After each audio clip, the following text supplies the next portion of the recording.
Salam sejahtera untuk kita semua. Perkenalkan, saya Angela Prima Kusuma Saksono dengan NPM 2404101039 dari kelas Teori Administrasi Negara H041. Hari ini saya akan membuat video dari jawaban untuk UAS atau ujian akhir semester dari mata kuliah Teori Administrasi Negara kelas H041. Untuk pertanyaan yang pertama yaitu analisis secara komprehensif mengapa kasus COVID-19 di Indonesia itu menggunakan konsepsi networking governance dan jelaskan siapa saja aktor yang terlibat dalam pelaksanaan, apa peran dari masing-masing aktor, dan hambatan apa yang muncul dan model networking apa yang dikembangkan dalam tata kelola COVID-19 di Indonesia. Nah, penanganan pandemi COVID-19 di Indonesia itu menggunakan pendekatan networking governance karena pandemi COVID-19 ini bersifat kompleks, multidimensional, dan memerlukan respon yang cepat serta adaptif. Nah, pendekatan ini itu memindahkan peran pemerintah dari aktor tunggal menjadi fasilitator jejaringan yang melibatkan berbagai aktor lintas sektor dan lintas level, mulai dari pemerintahan pusat, pemerintahan daerah, tenaga kesehatan, komunitas lokal, hingga sektor swasta dan media. Nah, untuk yang pertama yaitu pemerintah pusat melalui Presiden, Satgas COVID-19 Nasional, Kementerian Kesehatan, Kementerian Keuangan, dan Kementerian Dalam Negeri bertugas untuk menetapkan kebijakan yang strategis, standar medis, alokasi anggaran, mekanisme insentif tenaga kesehatan, serta memastikan koordinasi dengan pemerintah daerah. Di tingkat daerah seperti gubernur, wali kota, dan bupati memimpin pelaksanaan kebijakan lokal dalam mengkoordinasikan OPD, menyesuaikan APBD melalui refocusing dan realokasi, serta mengawasi pencairan insentif melalui dari Dinas Kesehatan, Bapeda, dan juga BPKAD. Nah, tenaga kesehatan seperti rumah sakit dan puskesmas itu menjadi ujung tombak layanan publik dengan melakukan perawatan pasien seperti vaksinasi, pendataan kasus, serta pengajuan dokumen insentif melalui sistem digital. Selain itu, komunitas lokal seperti relawan, RT/RW, PKK, dan organisasi sosial itu juga mendukung edukasi protokol kesehatan seperti distribusi bantuan dan tracking kontak. Kemudian sementara dari sektor swasta sendiri juga membantu untuk penyediaan logistik dan media untuk menyebarkan informasi publik. Nah, model yang diterapkan adalah kolaboratif multi-aktor network dengan lead organization model di mana pemerintah pusat berperan sebagai pengarah kebijakan dan regulator. Sementara semua aktor lainnya menjadi mitra implementator dan produser layanan publik. Nah, mekanisme koordinasi dilakukan itu melalui pertemuan rutin, aplikasi digital untuk pelaporan dan komunikasi informal seperti WhatsApp dan telepon, sehingga strategi bisa disesuaikan di tingkat lokal secara fleksibel. Meski demikian, tak luput dari berbagai hambatan yang muncul, termasuk kompleksitas koordinasi multilevel, perbedaan prioritas antar pusat dan daerah. Keterbatasan kapasitas dan kompetensi SDM ini juga memunculkan hambatan. Kemudian juga ada ketergantungan pada political will pemimpin daerah, serta keterbatasan sumber daya seperti APD, vaksin, dan dana operasional lainnya. hambatan lainnya nih juga ada seperti komunikasi publik dan misinformasi yang dapat menurunkan kepatuhan masyarakat terhadap protokol kesehatan. Nah, kemudian untuk contoh keberhasilan empiris termasuk program Inakesda di Kota Tangerang Selatan, di mana insentif tenaga kesehatan ini tersalurkan tepat waktu melalui kolaboratif pusat, daerah, dan tenaga kesehatan dan juga PKAD dan program vaksinasi massal yang melibatkan semua pihak terkait. Secara keseluruhan, penerapan networking governance dalam penanganan COVID-19 di Indonesia ini membuktikan bahwa kolaborasi lintas sektor, partisipasi aktif masyarakat, dan fleksibilitas implementasi membuat respons terhadap krisis lebih adaptif, efektif, dan berkelanjutan dibandingkan model birokrasi tradisional. Sekaligus memberikan pelajaran penting untuk tata kelola krisis publik di masa depan. Nah, salah satu contoh nyata penerapan konsep ini adalah kebijakan pemberian insentif bagi tenaga kesehatan daerah yang menangani COVID-19 atau yang sudah sempat saya mention adalah Inakesda. Nah, berdasarkan literatur atau penelitian yang saya baca dari Desvanti Rahman 2023 dengan judul analisis peran aktor dalam implementasi kebijakan pemberian insentif bagi tenaga kesehatan daerah yang menangani COVID-19 yang diterbitkan di Sosiens Greenfest pemerintahan pusat melalui Kementerian Kesehatan, Kementerian Keuangan, dan Kementerian Dalam Negeri dalam menetapkan regulasi dan mekanisme teknis penyaluran insentif, termasuk kriteria tenaga kesehatan yang berhak, besaran insentif, mekanisme pembayaran, serta monitoring dan evaluasi. Nah, di tingkat daerah, pemerintahan kota, seperti Kota Tangerang Selatan, ini memainkan peran operasional yang kritis. Badan Perencanaan Daerah atau Bapeda itu menyesuaikan APBD melalui refocusing, realokasi, dan earmarking untuk mendukung penanganan pandemi. Sementara Badan Pengelolaan Keuangan dan Aset Daerah seperti BPKAD itu melakukan pengelolaan keuangan, penerbitan SP2D, dan pelaporan. Kemudian Dinas Kesehatan yang mengusulkan besaran pagu Inakesda dan memverifikasi dokumen pencairan, sedangkan UPT Puskesmas menjadi ujung tombak lapangan dengan mengajukan usulan pembayaran insentif melalui aplikasi resmi, lengkap dengan dokumentasi pasien dan juga laporan kegiatan. Nah, penelitian Rahman ini menekankan pentingnya sinergi antar aktor dan political will pemimpin daerah seperti wali kota Tangerang Selatan dalam memastikan koordinasi OPD, ketersediaan anggaran, dan percepatan realisasi insentif. Kemudian untuk pertanyaan yang kedua yaitu pemerintah Kota Surabaya memiliki struktur aktor seperti kader Surabaya hebat untuk menangani stunting. Analisis dengan paradigma New Public Governance, bagaimana program kader Surabaya hebat itu menerapkan gagasan paradigma tersebut dan kira-kira apa hambatan yang muncul dalam penerapan program kader Surabaya hebat tersebut. Nah, pemerintah Kota Surabaya mengembangkan program Kader Surabaya Hebat atau KSH sebagai salah satu instrumen strategis dalam penanganan stunting dan peningkatan kesejahteraan masyarakat.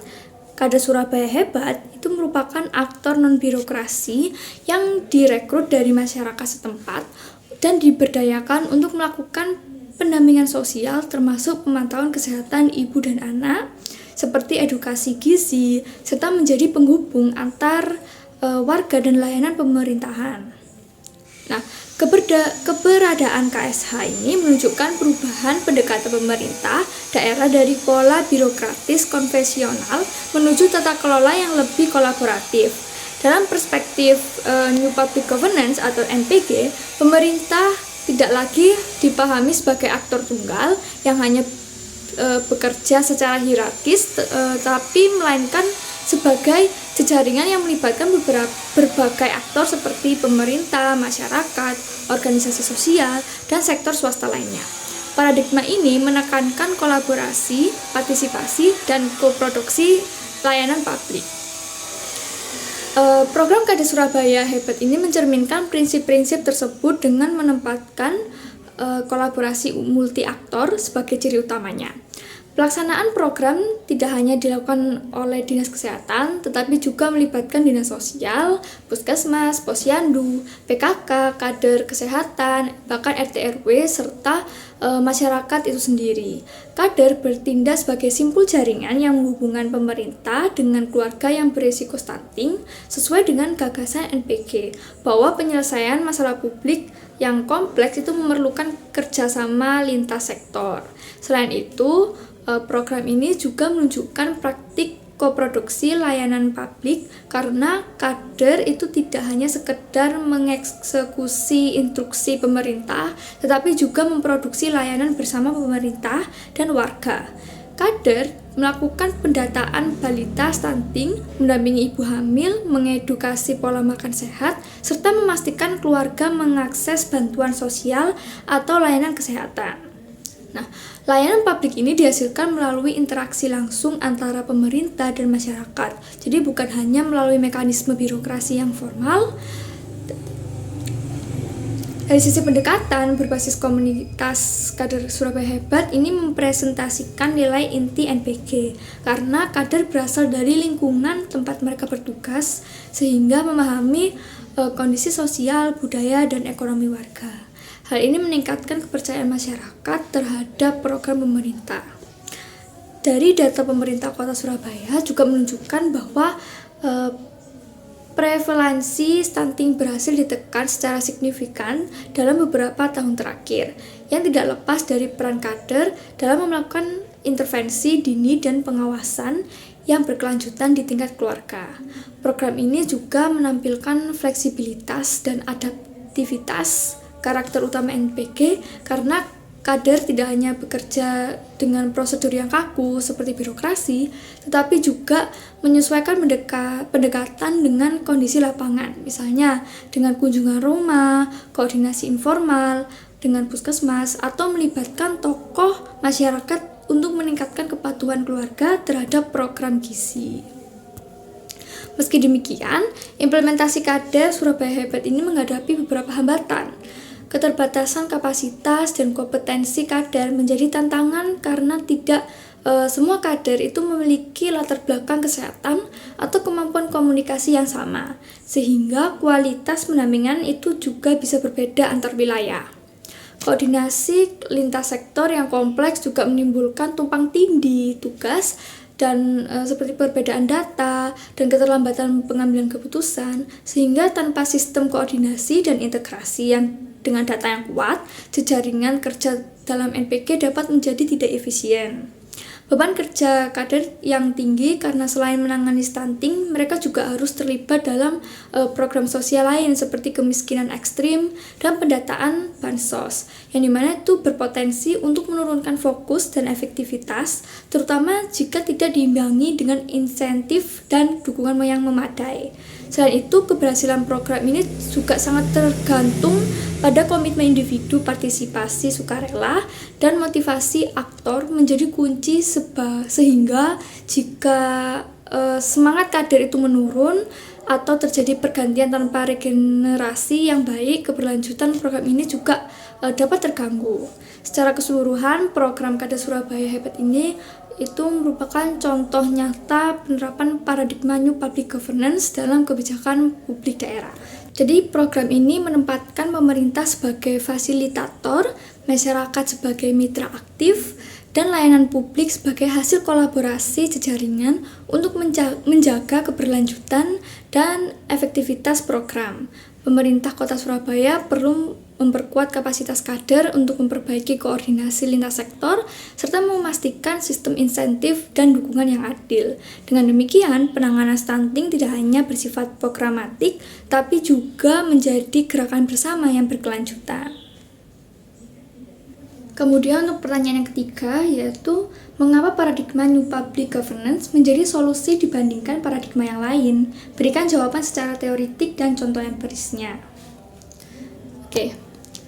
Jadi perkembangan permasalahan publik yang semakin kompleks itu menuntut adanya perubahan cara pemerintah dalam mengelola urusan publik. Nah, dalam paradigma New Public Governance atau NPG itu hadir sebagai jawaban atas keterbatasan pendekatan lama, yaitu Traditional Public Administration atau TPA dan New Public Management atau NPM, yang dinilai kurang mampu untuk menghadapi persoalan multidimensional seperti kemiskinan struktural, ketimbangan sosial, ketahanan pangan, hingga krisis lingkungan. Nah, masalah-masalah tersebut tidak dapat diselesaikan hanya melalui instruksi birokrasi, tetapi melainkan membutuhkan keterlibatan banyak aktor dan pendekatan yang kolaboratif. Paradigma Traditional Public Administration itu berakar pada prinsip hierarki dan kepatuhan terhadap aturan formal. Negara berperan sebagai pengendali utama, sementara masyarakat itu diposisikan sebagai penerima kebijakan. Meskipun pendekatan ini menjamin keteraturan administrasi, tetapi pendekatan tersebut itu cenderung kaku, lamban, dan kurang responsif terhadap dinamika kebutuhan masyarakat. Dalam praktiknya, banyak kebijakan yang gagal yang mencapai sasaran karena kurangnya pemahaman terhadap kondisi sosial di tingkat lokal. Sementara NPM atau New Public Management itu berupaya memperbaiki kinerja sektor publik dengan mengadopsi praktik sektor swasta seperti efisiensi, kompetisi, dan pengukuran kinerja berbasis output.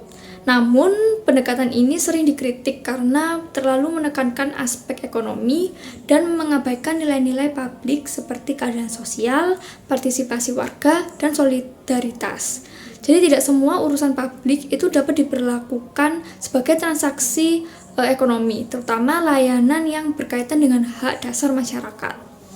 Berbeda dengan dua paradigma tersebut, NPG atau New Public Governance itu memandang pemerintah sebagai bagian dari ekosistem tata kelola yang melibatkan sebagai aktor baik negara maupun non-negara. Dalam kerangka ini, peran pemerintah bergeser dari pengendali menjadi koordinator dan fasilitator. NPG berlandaskan pada teori jaringan dan berkolaborasi yang menekankan pentingnya kepercayaan interaksi antar aktor serta pembagian peran dalam penyelenggaraan layanan publik. Keunggulan utama dari NPG ini terletak pada kemampuannya dalam menghadapi wicked problems, yaitu masalah publik yang tidak memiliki solusi tunggal dan bersifat lintas sektor. Melalui kolaborasi, kebijakan menjadi lebih adaptif dan mampu menyesuaikan dengan konteks sosial yang beragam. Selain itu, keterlibatan masyarakat dalam proses kebijakan itu juga mendorong terwujudnya koproduksi layanan publik sehingga hasil kebijakan itu jadi lebih relevan dan berkelanjutan.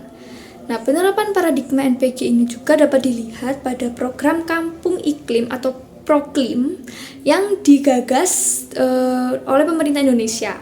Program ini tidak hanya melibatkan pemerintah pusat daerah, tetapi juga masyarakat, kelompok swadaya, dan juga akademisi dan sektor swasta dalam upaya adaptasi dan mitigasi perubahan iklim. Keberhasilan program ini sangat bergantung pada partisipasi komunitas lokal dalam mengelola lingkungan mereka sendiri, yang mencerminkan prinsip kolaborasi dan koproduksi dalam NPG. Contoh lainnya itu juga dapat kita temukan dalam penanganan pandemi COVID-19 di berbagai daerah, di mana pemerintah tidak mampu bekerja sendiri tanpa dukungan masyarakat, relawan, dan dunia usaha, dan juga organisasi sosial, tetapi peran komunitas dalam edukasi kesehatan, distribusi bantuan sosial, serta pengawasan protokol kesehatan menunjukkan bahwa penyelesaian krisis publik membutuhkan kerja jejaringan, bukan sekedar kebijakan yang top down. Di tingkat internasional, pendekatan serupa diterapkan dalam pengelolaan layanan sosial di negara-negara seperti Skandinavia, di mana pemerintah bekerja sama dengan komunitas lokal dan organisasi nirlaba untuk menyediakan layanan kesejahteraan secara inklusif dan berbasis kebutuhan warga. Dengan demikian, New Public Governance ini menjadi paradigma yang lebih relevan dibandingkan pendekatan sebelumnya, karena pendekatan ini mampu menjawab tantangan yang tantangan tata kelola yang modern dan kompleks dan saling terhubung. Secara teoritik, NPG ini menawarkan kerangka kolaboratif yang menekankan peran jejaringan aktor, sementara secara empiris terbukti efektif dalam meningkatkan kualitas kebijakan, kepercayaan publik, dan keberlanjutan program. Oleh sebab itu, penerapan NPG ini menjadi semakin penting dalam upaya mewujudkan pemerintahan yang responsif, inklusif, dan berorientasi pada kepentingan publik jangka panjang. Sekian dari video jawaban dari soal UAS atau ujian akhir semester teori administrasi negara kelas H041. Terima kasih.